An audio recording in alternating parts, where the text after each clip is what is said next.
ఓం శ్రీ మహాగణాధిపతయే నమః. ఓం శ్రీ గురుభ్యో నమః. ఓం నమః శివాయ. మాఘపురాణం 25వ అధ్యాయం సులక్షణ మహారాజు వృత్తాంతం గురించి తెలుసుకుందాం. వంగదేశమును సూర్యవంశపు రాజుకు సులక్షణ మహారాజు పరిపాలించుచుండెను. అతనికి 9 భార్యలు కలరు.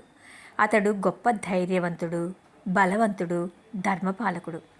తన దేశ ప్రజలకు ఏ ఆపద వచ్చినా కూడా తనదిగా భావించి తదు నివారణ ఉపాయన చేసేవాడు.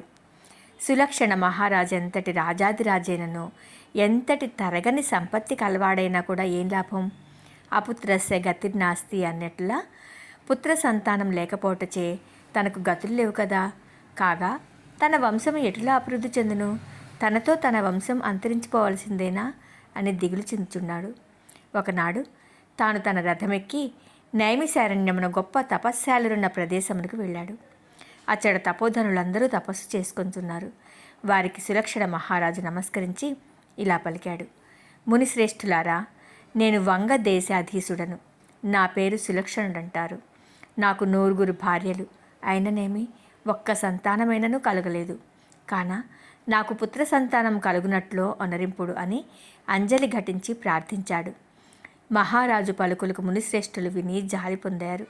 రాజా, నీవు సంతానహీనుడొకటకు కారణమేమనగా పూర్వజన్మలో నీవు సౌరాష్ట్రమును పాలించి ఉంటివి. ఆ జన్మలో ఒక్క మాఘస్నానమైనను చేయలేదు, ఒక్క దానమైనను ఇవ్వలేదు. ఒక సద్బ్రాహ్మణునికి గుమ్మడికాయనైనా దానం చేసి ఉన్నచో ఈ జన్మలో పుత్ర సంతతి కలిగి ఉండేది. కనుక వెనుక కర్మఫలం వలననే నీకు ఈ జన్మలో పుత్ర సంతతి కలగలేదు.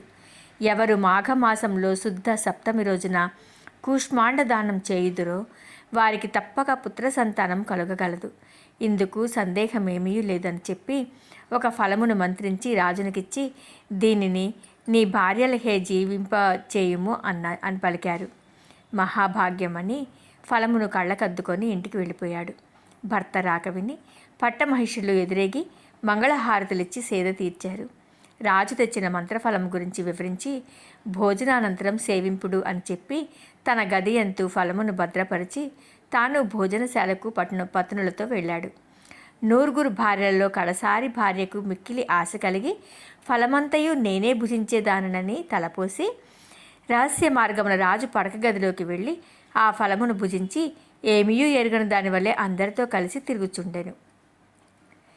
మిగతా ఏం జరిగిందో రేపటి రోజున తెలుసుకుందాం. ఓం నమః శివాయ.